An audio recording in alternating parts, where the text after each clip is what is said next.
এ মুসলমান, আল্লাহর বান্দারা রে, আমার পেয়ারা নবীর উম্মতিরা রে, সকালবেলা ফজরের নামাজ পড়ে আপনি বের হবেন, কাজে যাবেন কিংবা দোকানে যাবেন কিংবা বাজারে যাবেন, যেখানেই যাবেন কিছু ফ্রি মাগনা ফতোয়া পাওয়া যাবে, ঠিক কিনা বলেন? মসজিদে নামাজে গেছেন, নামাজের পর আপনারা ডাকবে, বাকি নামাজ শেষে, হ্যাঁ বাকি নামাজ শেষে বহুত বহুত ফায়দা হওয়ার মতন তালিম আছে, বলেনি?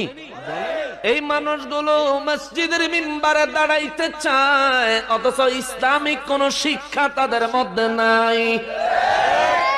আছে বলেন? তাবলিগে যারা যান মনে করবেন যে হুজুর তাবলিগের বিরোধিতা করে।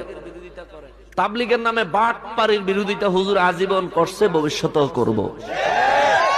প্রকৃত